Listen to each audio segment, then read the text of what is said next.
Good morning, everyone.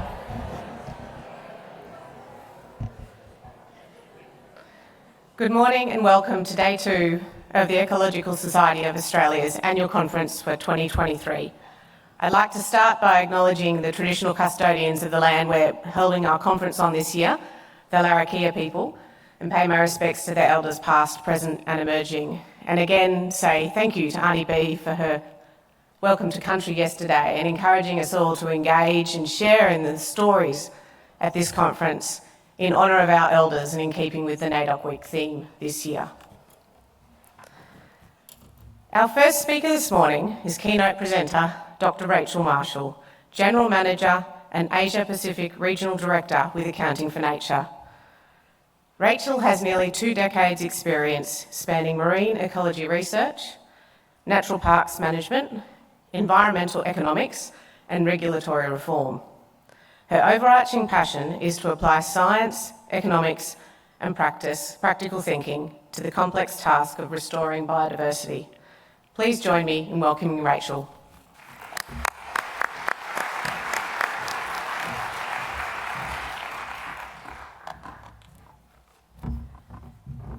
Thank you for having me, and it's an absolute honour to be invited to talk to you today. I'd also like to start by acknowledging the traditional owners of the land in which we're meeting, the Larrakia people, and pay my respect to elders past and present and future, and of course the traditional owners of all of Australia's land and sea country. Recognising, of course, that they were practising science and observing nature for tens of thousands of years, they relied heavily on the state of nature and were intricately connected to the health of country. They were custodians of the kinds of knowledge that we are only just really coming to understand. Before I begin, I also need to acknowledge that the thoughts and the ideas in my talk are not my own. In fact, they pay tribute to the brilliant minds and dedication behind the Accounting for Nature model, the organisation and of course the Wentworth group of concerned scientists in which it all began. In addition, the many experts, conservationists, scientists, economists that have and continue to collaborate with us along this very pointy nexus between science, policy, economics and the rest, and several of them are in the room today. When preparing for a keynote, one of the most important things is to know your audience. I'm going to make a fairly wild assumption, actually a very safe assumption, I think, that most of you are in fact ecologists or scientists in some field. And considering this, I'm going to also assume that you're all very well read and well informed about the current extinction crisis and impending global ecosystem collapse under business as usual scenarios. Largely connected to our ability to efficiently harvest, use and consume natural resources at an unsustainable rate, we now find ourselves in a race to shift the trajectory of emissions and halt biodiversity decline, to ensure our children and their children and their children can enjoy the world which have enabled our very existence, because not only will they suffer immensely, but they will blame us profoundly if we do not do anything about it. The intention of my talk is to do 3 things. Firstly, to provide you with some history on where we've come from in regard to environmental accounting and long-term monitoring in Australia, and introduce you to the Accounting for Nature framework. Secondly, to provide you an overview of how the private sector and emerging environmental markets are increasingly demanding scientifically rigorous and pragmatic environmental monitoring, which will serve as a pretext to some of the amazing lineup of speakers presenting the business and biodiversity session today, led by Sarah Luxton. And lastly, a call to action for you, to encourage you as ecologists to actively engage in this area, because there is very much a role for ecologists, and in fact we need you and we need you now, and a little bit more on that to come. At its most fundamental level, our problem across society, our politics and our economic policy is that we have become fixated on measuring the benefits of economic growth, but it's only really half the ledger. What we fail to account for is the alarming depletion of natural capital caused by some of these economic activities. Now you might wonder, what exactly is natural capital? I hear it a lot, but I'm not exactly sure what it means. In essence, it includes the collection of natural assets or components of the environment that our planet possesses, such as soils, rivers, forests, and oceans. It represents the invaluable stockpile of resources that sustains life on Earth. Yet in our current world dominated by economic policies, if we don't measure the value of natural capital, it simply doesn't register on the radar of policymakers. To illustrate this point, let's consider the 2021 Intergenerational Report, an extensive outlook that outlines economic trajectory over the next 40 years. This report showcases an extraordinary level of sophistication in our understanding of the economy, social dynamics, demographic trends. However, when we turn to the section on the environment, it's disheartening to find there's an absence of data on biodiversity trends. Instead, this chapter predominantly discusses the impact of climate change on GDP, the repercussions on agricultural and resource sectors, and the increasing expenditure. While these are undeniably crucial aspects to address, it's perplexing that biodiversity, which plays a critical role in bolstering the resilience of natural capital, is only given 3 brief paragraphs. The complexity and significance of biodiversity are acknowledged, yet the lack of substantial data and analysis is striking. In essence, we are faced with a lack of information when it comes to long-term trends related to biodiversity. The lack of information makes it very difficult for our leaders, let alone the public, to comprehend the consequences of our actions on the environment.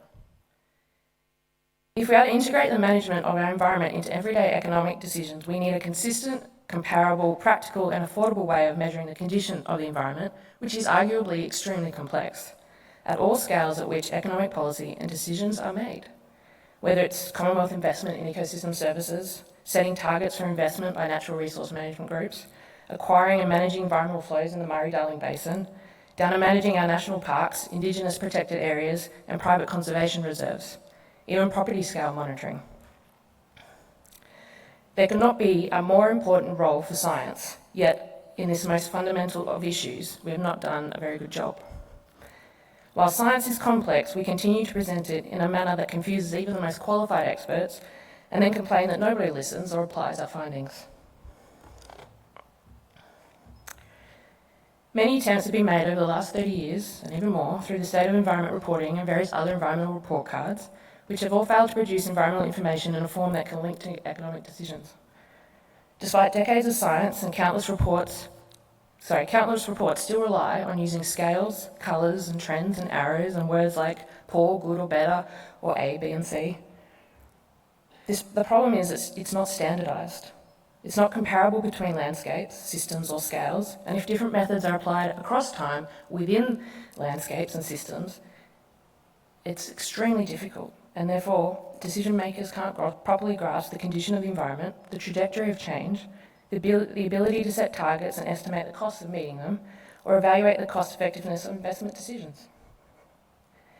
In 2008, the Wentworth Group of Concerned Scientists, a group of prominent Australian scientists, economists and business leaders, developed and produced a paper on the accounting for nature model.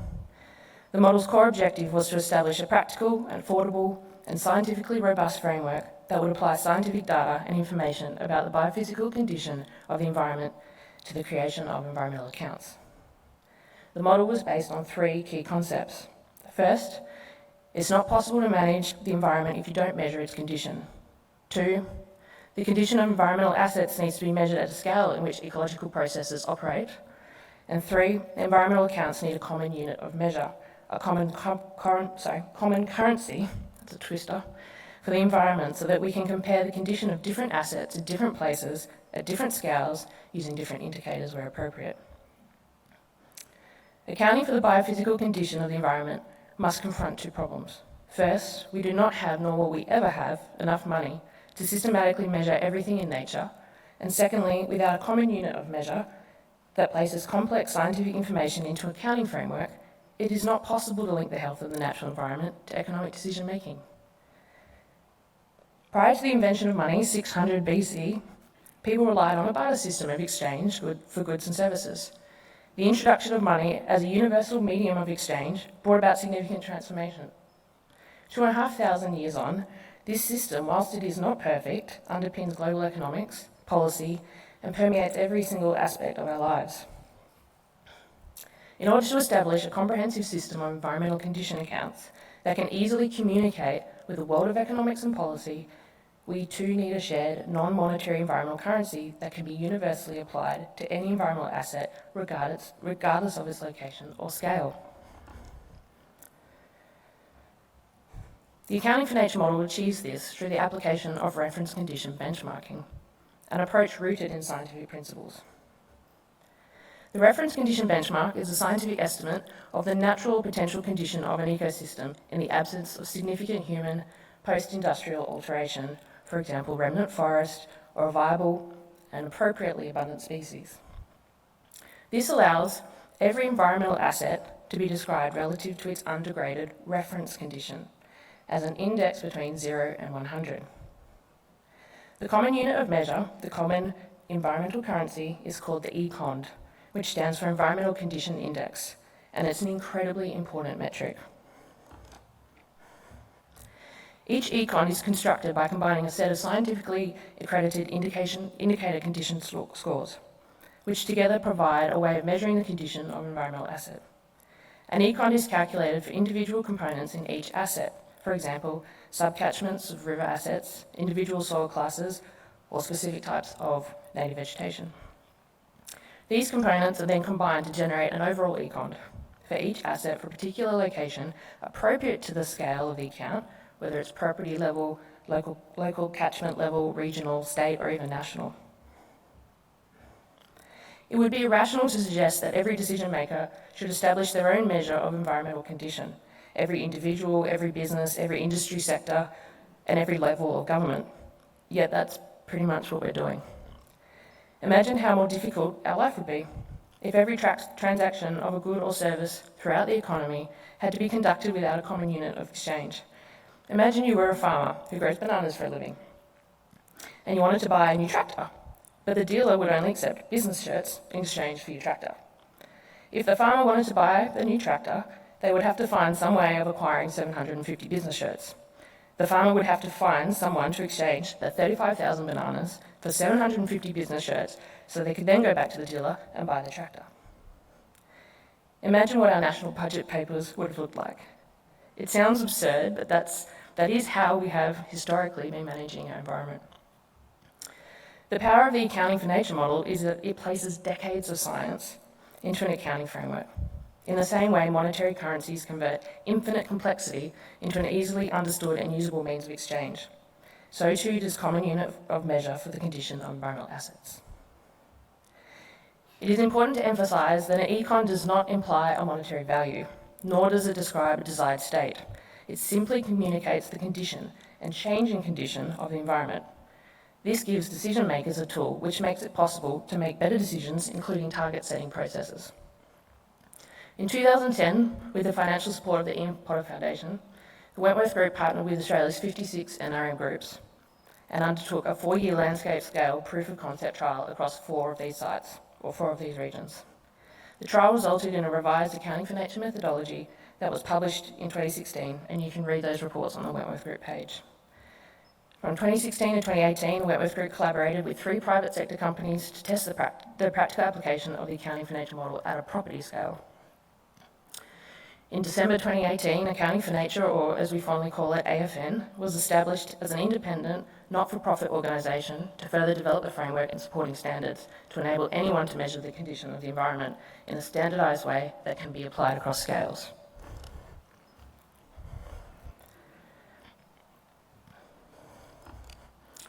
The standard provides a clear 5-step process for designing, registering, building, certifying, and maintaining an environmental account. Importantly, accounts must be developed in accordance with an accredited accounting for nature method, which calculates an econ for a particular environmental asset, and the methods may be developed for a specific region, ecosystem, or biome and designed to be applied across spatial scales.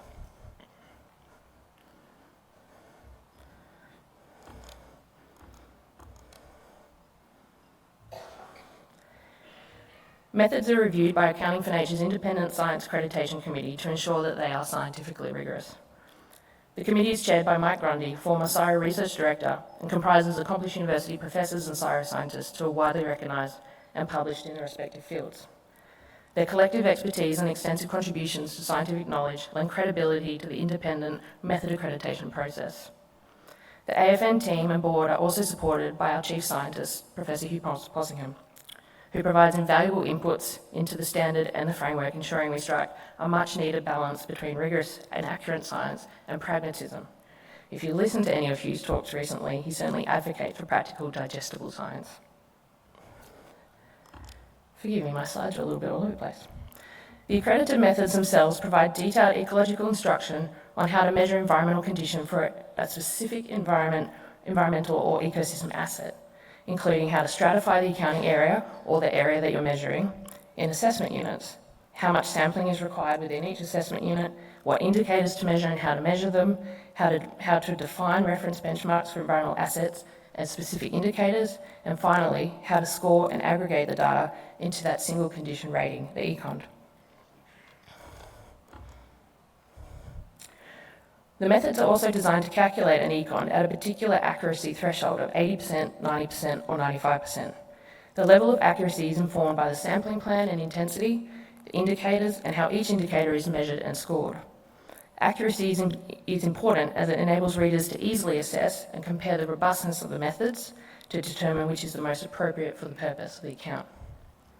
Once accounts are designed, registered and built in accordance with an accredited method, they undergo an independent audit process to ensure the accounts comply with the standard and that they've been developed in accordance with the methods and that all relevant information is disclosed to ensure the integrity and accountability to stakeholders and the public.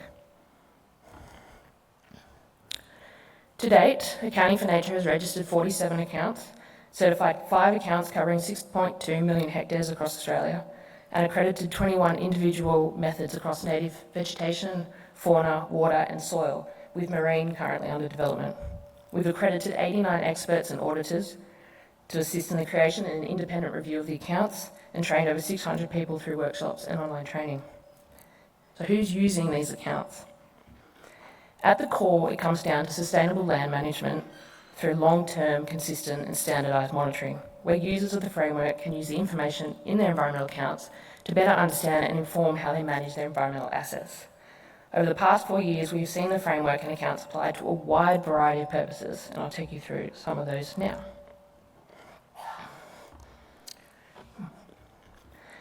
Accounts can be used to show the positive change in environmental condition over time, which can be used to underpin claims related to restoration outcomes.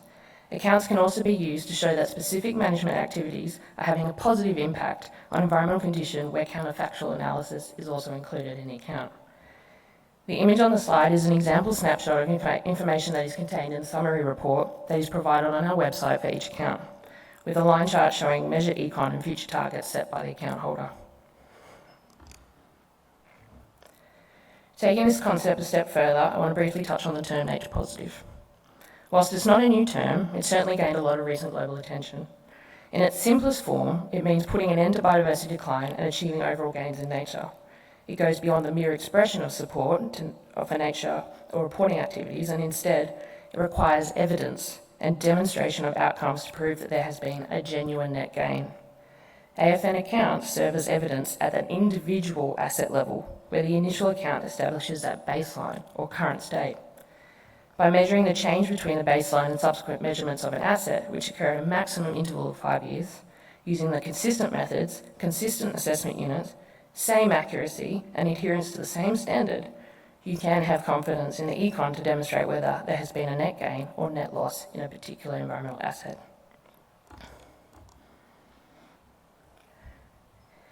AFN accounts are also being used to verify environmental co-benefits attached to carbon farming projects, which are unlocking new markets and higher price premiums for carbon offset units that result in genuine improvements to nature. AFN is being used to underpin the Queensland Government Land Restoration Fund co-benefit projects and subsequent payments. And in fact, this is one of the first monetary incentives for positive environmental outcomes in Australia. Accounts can also be used as a monitoring, reporting, verification framework to provide the evidence base to support emerging biodiversity or nature credit schemes, where credits are purchased from conservation projects or activities that generate a positive biodiversity outcome and typically used to offset biodiversity loss elsewhere, also known as offsets. We're also seeing a significant rise in environmental accounts being used by companies and investors to understand and report on their impacts across their supply chains and how this could impact their business, a term that is referred to as nature risk. I'll touch on that in a second. Lastly, the framework has been used to develop large-scale regional accounts for NRM regions, with the purpose of providing a baseline on the condition of key assets like native vegetation, fauna and waterways, and understanding the longer-term trends in condition. These regional scale accounts are being used to guide regional investment and funding strategies, as well as communicating those outcomes and benefits of programs to the community. Now we're well and truly on the second objective of my talk, which is the developing role of the private sector to drive investment in nature restoration. We're in the midst of a paradigm shift, and I'm sure you've all heard that term before, where both government and corporate sectors are now recognising that the economy and society relies heavily on the services of nature and recognising the importance of nature as an asset to be protected rather than something to be exploited or used. For the past 3 years, the Task Force for Nature-Related Financial Disclosures, or TNFD, has been developing a risk management and disclosure framework to help organise and report and act on nature-related risks and opportunities. The task force is made up of members representing over 350 companies with a combined $18.3 trillion worth of market assets across 180 countries.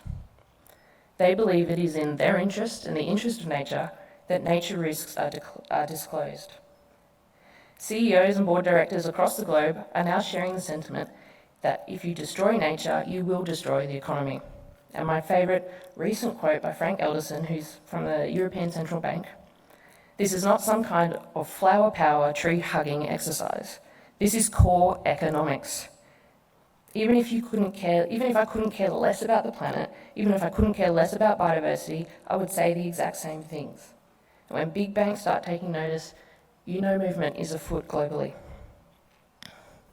The TNFD's ultimate goal is to support a shift in global financial flows away from nature loss to nature repair. And importantly, the TNFD recognises that to understand nature risk and opportunities, nature needs to be measured, and has recognised AFN as an important tool, among others, to help companies do just that. The United Nations Environment Programme calculates that finance to protect and restore natural ecosystems currently sits at $133 billion per year. Public funds make up 86% of that, with private finance 14%. Investment in these activities needs to at least triple in real terms by 2030 and increase fourfold by 2050 if the world is to meet its climate change, biodiversity and restoration targets. In order for the private sector to increase its involvement and support in meeting those financial requirements, it is crucial to have dependable methodologies and standards that enforce transparent environmental outcomes, ensuring that claims arising from investments in biodiversity restoration are trustworthy, that they're not misleading and that they're not deceptive. We've all encountered instances of greenwashing, where companies employ misleading marketing strategies to portray themselves as more environmentally friendly or committed to nature restoration than they truly are. Greenwashing presents a significant threat to nature and a significant threat to nature restoration, as it can undermine the endeavours of genuinely eco-conscious businesses, deceive consumers and impede progress towards sustainability objectives. So how do we prevent greenwashing and integrity issues? Regulators in the market need to demand a high standard of integrity, a high standard of accountability and transparency when it comes to reporting information related to the state of the environment. The impacts of businesses on nature and the outcomes of nature repair activities are measured and reported accurately, verified through standards and independent assessment. And this is critical, and this is one of AFN's core goals. This leads me to my final objective about you. Accounting for nature methods that are used to build environmental accounts rely on ecological research. They rely on monitoring principles and data. We are the only global standard that relies so heavily on science. You as ecologists have a deep understanding of the complex relationships between organisms, ecosystems, and the environment. You possess the knowledge and expertise to assess ecological consequences of human action, such as habitat destruction, pollution, and climate change. And you can be at the forefront of applying your innovative research and tools to accurately measure and monitor any environmental asset to better inform decision-making and help improve the state of nature. We really need smart, innovative research to remove the costs and barriers of environmental monitoring so that more people do it. Whether it's monitoring pollinators in remnant patches of vegetation, using acoustics and drones to access tricky landscapes, using remote sensing to bring costs down and make it more accessible to landholders, eDNA to measure endangered species, and genetic diversity to measure health of populations. The list is endless. Your involvement in the development of methods, as well as assisting in the development of accounts, ensures accuracy and credibility of results to users of the environmental accounts, be it investors in nature repair, consumers, policymakers, businesses, or the public. We need you, as experts in your fields, to get involved in environmental accounting, because the greater availability of methods across assets, the more options landholders, conservation estate managers, sea rangers, etc. have to measure the condition of biodiversity, and to ensure the outcomes are in fact genuine and delivering on science-based goals. The more accounts developed, the greater our knowledge will be of the state of nature. So I really, really urge you to be part of it. To sum up, I've got 4 key points. Number 1, you can't value or manage what you can't measure. Second, it is essential for decision makers to have a standardised environmental currency that enables them to effectively access the state of natural capital and integrate it into economic policy. 3, private markets for investing in nature are developing and will require innovative science. They will require transparency and integrity of outcomes regarding biodiversity improvements or uplift. And lastly, we need scientists to be enthusiastically and actively involved in developing fit-for-purpose, accurate, innovative, cost-effective methods, because good science is the basis of good accounts. Thank you.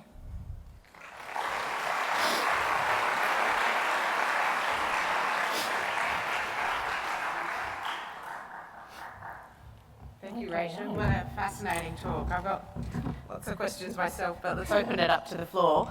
We have 2 microphones moving around, so please raise your hand. We have time for probably a couple of questions. Where are we? This just down here, Trish. That's great. Thank you for your presentation. I'm curious if you could talk a little bit about the role of land managers, and particularly culturally informed land managers and Indigenous land managers, where they're likely to be, and the culture, the source of much of those change, particularly in northern and central Australia. If you could talk a bit about the role, the recognition and how that might play out in the AFN framework, that'd be great. Certainly. So the AFN framework is really quite young, and we've really been testing the framework, I guess, using Western science to date. We're currently developing another independent guideline or framework which looks at the integration of traditional ecological knowledge and how it aligns with the traditional environmental accounting type style.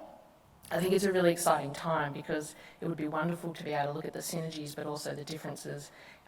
One of the key aspects of environmental accounting with AFN is that users conduct what we call a materiality assessment, where you can't measure everything, we just don't have the money to do it, or they don't have the money to do it. So through a process they work out what's the most important thing to measure, whether, what assets that is, whether that's native vegetation or soil, and that often relies on what kind of a land manager they are, or what is a key thing that they need to measure from endangered species, for example.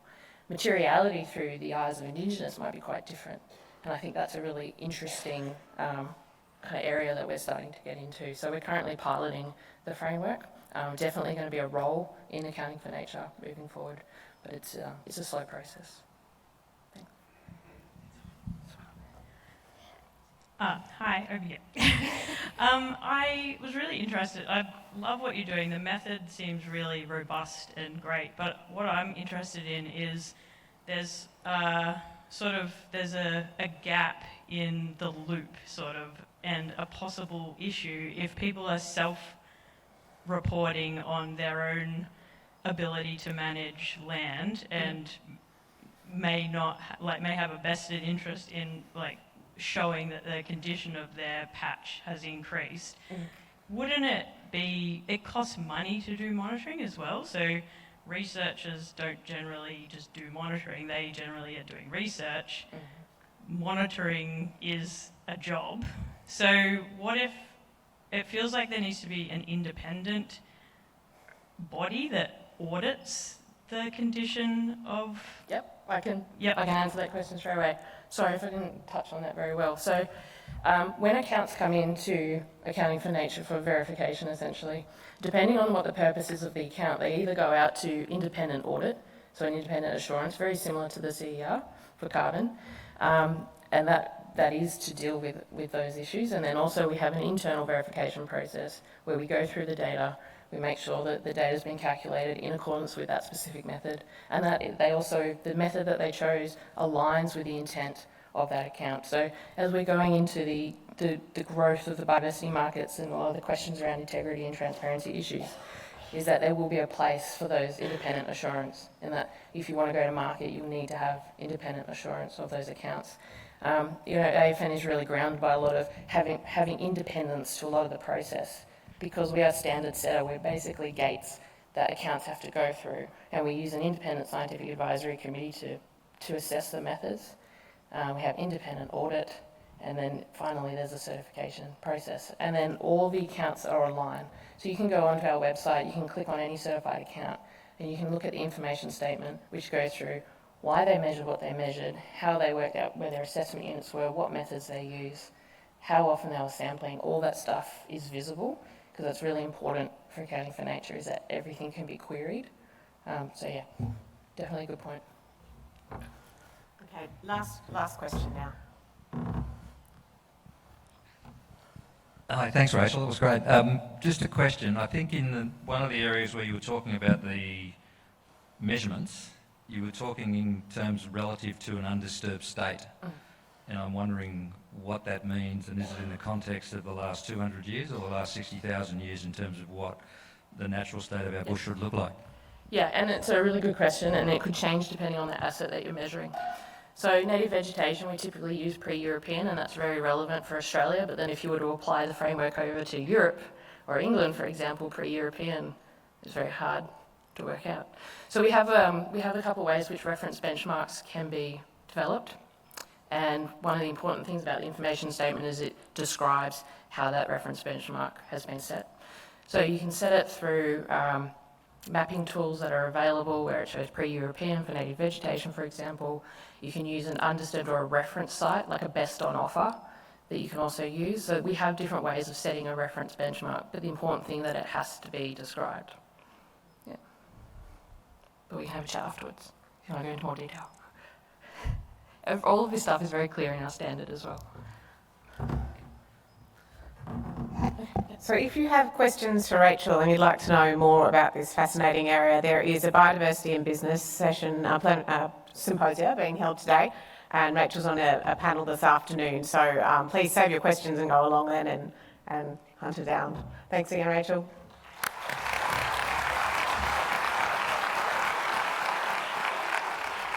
Okay, moving on to our second presentation before morning tea. So this morning's second presentation is a joint presentation between the winners of the ESA's Ecological Impact Award for 2023. So the Ecological Impact Award is an initiative of ESA's Practitioner Engagement Working Group. My name's Sam Lloyd and I'm the chair of the Practitioner Engagement Working Group. And the aims of our group are to enhance practitioner engagement with the society and facilitate initiatives and opportunities to lift the profile of practitioners in ESA. Commencing in 2019 in Launceston, the Ecological Impact Award aims to recognise and showcase working partnerships and projects, research projects, between ecological researchers and ecological practitioners, and build on support and opportunities for project success. The prize includes funded attendance for 2 people at the ESA conference, a joint plenary presentation, and other communication opportunities.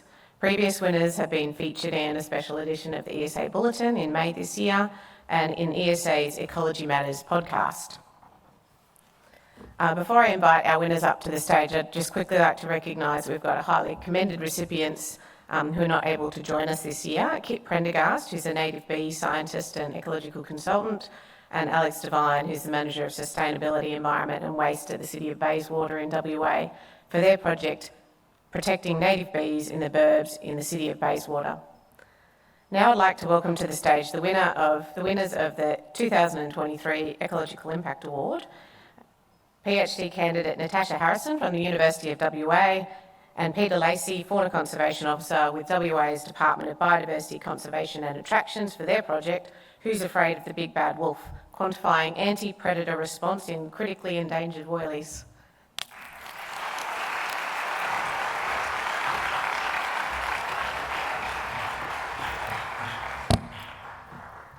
Thanks, Sam, and thanks to Auntie Bee for welcoming us to country yesterday.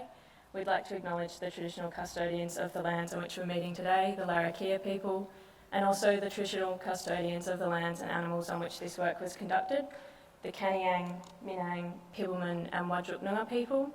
We offer our respects to elders past, present and emerging, and we extend that respect to any First Nations people here today. We're really excited to share some of our work on managing haven woylie populations with you, and I'll pass you over to Pete to get us started. Hello everyone. Today I'm going to talk about some of the activities we've been doing at Dryandra National Park in Western Australia, and Tasha's going to talk about her research and how it relates to what we've been doing at Dryandra. As you can see on the slide, predation by feral predators is a major threatening process at Dryandra. It's not the only threatening process, and the threatening processes tend to be linked, but it's significant. And I'm also going to talk about the critically endangered brush-tailed bettong, which is the animal that we're looking at. So,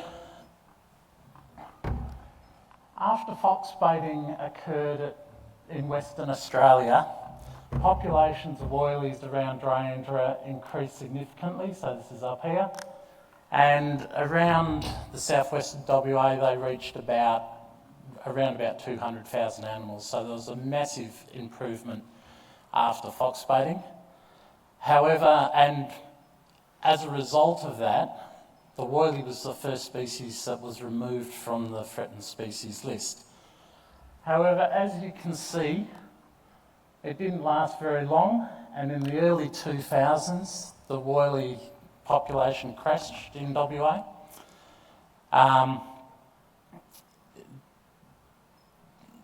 There were a number of reasons potentially for this, but we believe predation was the main one, particularly around Dryandra. Also, around 2014, we thought there was a real chance that woylies might become locally extinct in Dryandra woodland.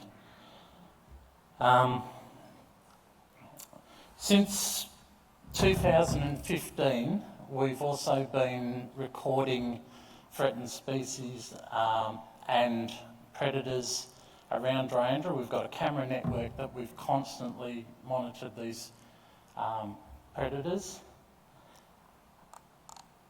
And work that Nikki Marlowe did around Dryandra, particularly from 2006 through to 2009, looked at what the cause of the decline of the woylies was, and she followed a number of woylies in Dryandra. She radio tracked quite a few woylies, and in that period from 2006 to 2009, those radio tracked woylies, 65% of those basically were lost through predation, and of that predation, cats were responsible for 66% of the decline. Foxes were responsible for 16%, and native predators were responsible for another 14% of that decline. So we knew that at that time, cats were a major problem around Dryandra. So in 2015, we started, we incorporated a range of other management activities to try and recover woylies and other species around Dryandra, and we had some success. Sorry about that. And we were able to recover woylies. We also managed to recover a range of other species around Dryandra. The numbat is doing really well. We've got Dunarts doing really well, bushstone curlews, Quenda, and that's just to name a few of the animals that are now recovered and doing really well around Dryandra National Park. However, even though we have managed to recover woylies on the main block of Dryandra, they're now almost at capacity on the main block. We still haven't been able to get woylies to cross from the main block across the paddocks to the satellite blocks. They just won't cross across the farmland. And so we were trying to think, well, how can we aid their dispersal? And one of the things we were looking at was actually moving animals across. And this offered an opportunity for Tash to do some additional work and further her research around Dryandra, looking into woylies from enclosures and woylies from the wild and their survival.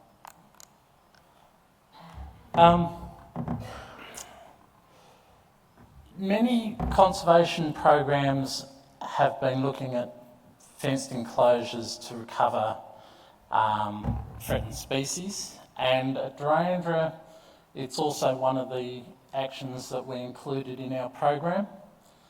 Our fence is, we've got 1,000 hectares fenced off. We went for a lower spec option.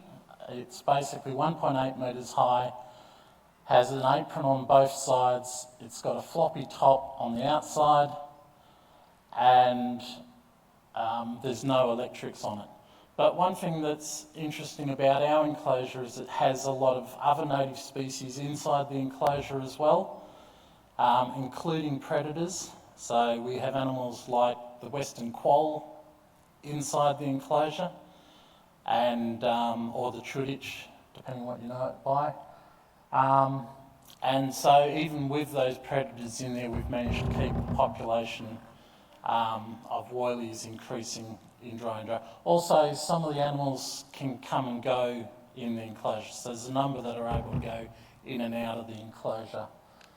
The aim of our enclosure was to have an insurance population and also to provide animals for translocations for either re-establishment or bolstering existing populations.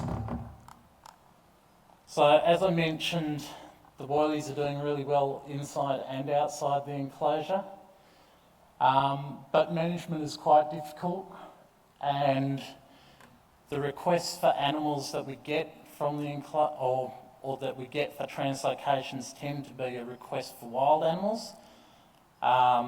We have less requests for animals from the enclosure. The current production of woylies inside the enclosure well exceeds what we're getting requests for, so we have the potential of overpopulation within our enclosure.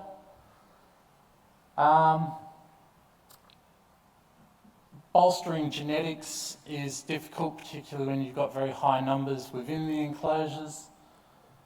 Monitoring and expectations and requirements are quite high, and the maintenance and operational costs are quite high. So to you, Tash. Managing our predator-free havens is incredibly complex, as Pete mentioned, and it's also expensive, so we need to make sure we're getting the most bang for our buck.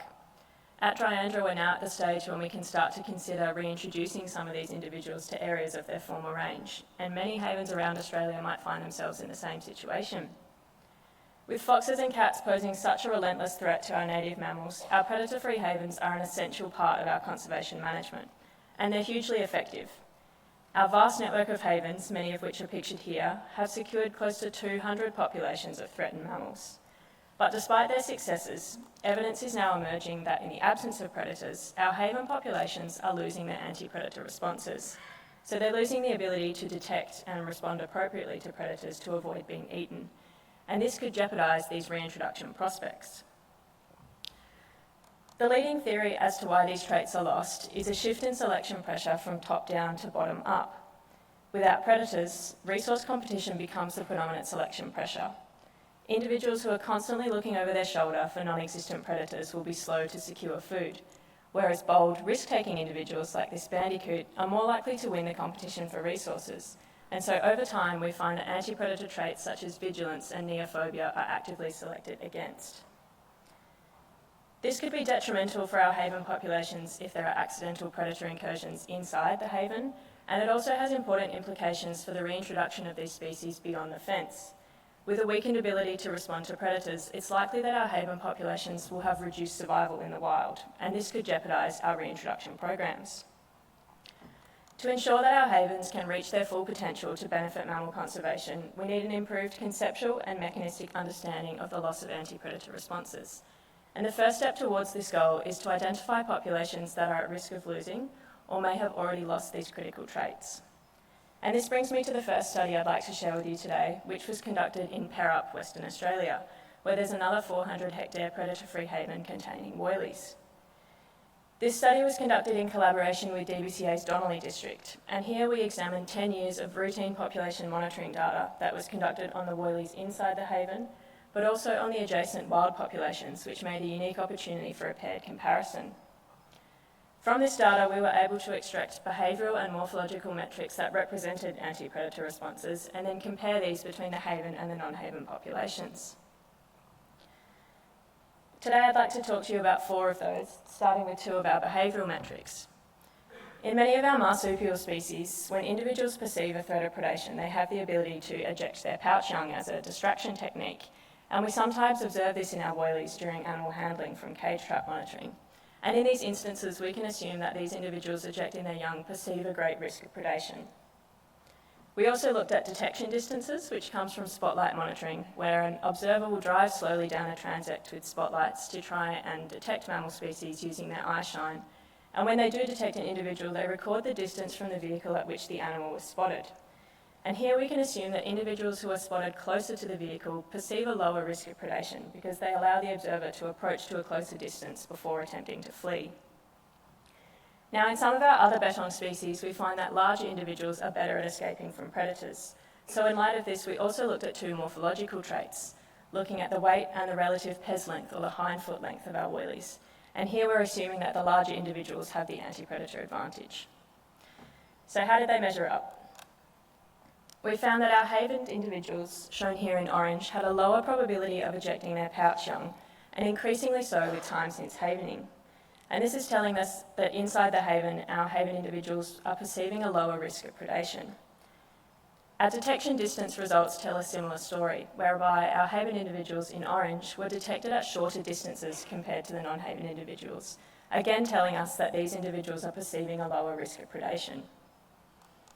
Looking at our morphological results, while our non-haven individuals in green remained a relatively constant size over time, we find that our haven population in orange has become successively smaller, with a reduction in both weight on the left and also relative pes length on the right. We think that this is because without predators to run away from, there's less advantage to being big, especially in a resource-limited environment such as a predator-free haven, where being small might actually give you the advantage because you require less resources to be full. So we found that our haven woylies had a reduction in anti-predator responses, and that this occurred rapidly. This study was over 10 years, which is approximately 4 woylie generations. But what we still don't know is if this weakening of anti-predator responses holds consequences for the reintroduction of these animals back into the wild. Do they truly have reduced survivorship compared to their non-haven counterparts? And can they regain some of these anti-predator traits as quickly as they were lost? This brings me to the second study I'd like to share with you today, which was in collaboration with the Mana Bungara project, aimed at reintroducing locally extinct native mammals to areas of their former range on the southern Yorke Peninsula in South Australia. As part of this project, woylies were translocated from the Perup Woylie Sanctuary and the surrounding wild populations that I just spoke about. Their destination in South Australia is heavily predator controlled, though foxes and cats do persist in the landscape at low densities. Before their translocation, we were able to quantify their anti-predator responses using an assay of agitation. So we're quantifying how agitated they are during handling, and we're assuming that individuals who are more agitated have better anti-predator responses. Unsurprisingly, given the results of the previous study, we found that the haven individuals had weakened anti-predator responses before translocation. They had reduced agitation. Then following their translocation to South Australia, we were able to monitor their survival by noting who was still alive from post-release monitoring, and we also re-assayed their anti-predator responses 7 months after their release and after their potential exposure to predators. Our haven population had reduced survival. We found that the number of days they were known to be alive was shorter, and we also recaptured a smaller proportion of them. This is unlikely to be an artefact of sampling, as the detection probability of our haven individuals was actually higher, so if anything, we might be underestimating differences between these two cohorts. But despite the fact that survival was lower in our haven individuals, and that these individuals had lower agitation scores before translocation, our agitation scores didn't correlate with survival, and here's where it gets interesting. Agitation scores didn't correlate with survival, but those haven individuals who did survive had improved anti-predator responses. The haven individuals increased their agitation to the same level as their non-haven counterparts, while the responses of the non-haven individuals didn't change. There are an increasing number of studies looking at improving prey naivety through predator exposure, and this one is especially unique as we're able to look at this phenomenon within individuals. Our agitation scores couldn't predict survival, but those who did survive had improved anti-predator responses, which makes us think that it's behavioural flexibility that might be providing these individuals with an advantage. What we can take away from this is that some aspects of anti-predator behaviour might be able to be regained relatively quickly following exposure to predators, but you'll recall that we still saw that reduction in survival in the haven population immediately after their release. Small reductions in survival like this could be detrimental to translocation programs where every individual is essential for the establishment of a new population. So what would be more ideal is if we could prevent the loss of these traits in the first place. One way we might be able to do this involves the multi-predator hypothesis, which is a phenomenon whereby the presence of one predator facilitates the maintenance of broad anti-predator responses, allowing an individual to respond to a whole suite of predators. And for our woylies, this would be the native mesopredator, the chuditch, and as Pete mentioned, these predators are present inside the Dryandra woylie sanctuary. And they're doing a great job. It's unlikely that a chuditch could regularly predate an adult woylie, but they would certainly predate the juveniles, and here you can see one giving an adult woylie quite a scare. The presence of these native predators seems to be having a considerable effect on our woylies. Using the same agitation assay that I described before, we see no difference in the behaviour between the haven and non-haven woylies in Dryandra, nor do we see any size differences as we did in Perup, where our woylies are isolated from all mammalian predators. So our Dryandra woylies seem to be doing well, things are looking good for them. But what we need to understand is how these chuditch-fearing woylies might fare against other predators like foxes and cats. So to investigate this, the Dryandra Wheatbelt region, Pete and myself conducted this experimental release where we put both haven and non-haven woylies into 2 vacant forest blocks within the Dryandra National Park. These forest blocks used to sustain woylies, but as Pete mentioned, they haven't been recolonised since the population's region-wide decline. Both blocks are heavily predator controlled, containing the same level of foxes and cats as the main Dryandra block, where we know that our woylies can thrive. Half of our individuals were given radio collars so that we could specifically monitor their survival, and you can see some of their initial movements here. As a side note, we didn't expect any individuals to disperse across farmland between the blocks, as they'd been so hesitant to recolonise these blocks in the first place, but many of our adventurous males did just that. Looking at some preliminary survival results, we didn't find any difference in the survival between the haven and non-haven woylies for the first 4 months. Then at around the 5-month mark, we saw that the haven individuals started to have reduced survivorship. It's possible that in these first 4 months, when individuals are searching for and defending new territories, that they're both equally vulnerable to predation. And then over time, as these territories become stable, the non-haven individuals start to have an advantage, as they may have had previous exposure to foxes and cats. The presence of native predators is looking promising to reduce the loss of anti-predator responses in haven individuals, but it's important to note that our Dryandra sanctuary is more than twice the size of that in Perup, and these individuals have only been isolated from predators for 7 years. So it's also possible that the lack of difference we're seeing here is because the pressure of resource competition hasn't been as strong yet here as what we've seen in Perup. Nonetheless, it looks like a promising solution, so I'll pass you back to Pete and he can tell you a bit about what this means for our conservation managers. Okay, so initially we had a lot of feral predators in and around Dryandra. After we undertook a range of different actions, we managed to reduce the number of feral predators around Dryandra, and we saw the population of woylies increase. We also had woylies increasing quite well within the enclosure, and we consider it really important that you have low predator numbers when you're doing a translocation and trying to recover a site, which is what we were doing on the satellite blocks. These are the two satellite blocks we were looking at. This is Stokes and Contine block. So there's a number of things that we're trying to achieve at Dryandra. We're trying to, within the enclosure, we're trying to keep the capacity well below, or keep the number of woylies well below capacity. We're keeping a manageable number of low native predators within the enclosure, as we consider this could be beneficial. We're trying to augment the population of woylies inside the enclosure, and that's going to require taking out quite a few woylies to allow newer animals to go in.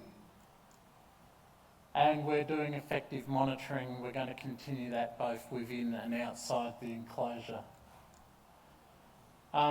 We believe that with management practices, we can actually have woylies that are better suited to translocations to other sites, and so what we're doing at Dryandra, we're hoping will allow us to have woylies that are more suitable for translocations. Last month we translocated a number of woylies from Dryandra to Southern York Peninsula in South Australia. We moved 33 woylies from the sanctuary, from the wild, and 40 woylies from the sanctuary across to South Australia. And those animals will be monitored for survival while they're over there. And that will tell us more about how animals from the wild survive. And we can compare those animals to survival to what happened with the animals from Perup as well.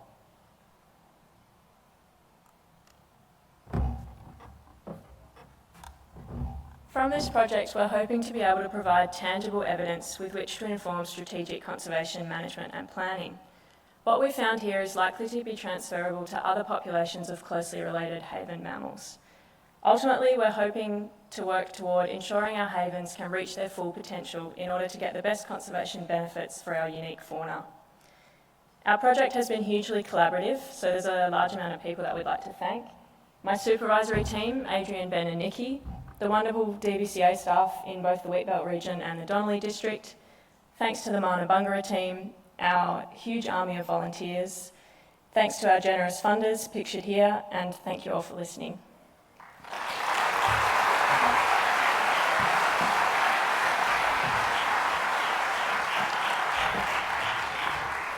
Thank you, Natasha and Peter, and you can all see why we were so thrilled at the project and why they're our 2023 Ecological Impact Award winners.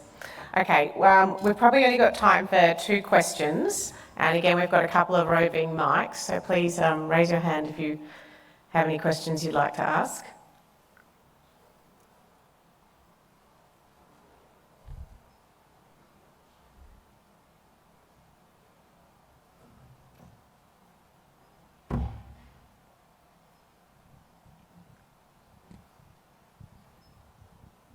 Yeah, great presentation, really fascinating.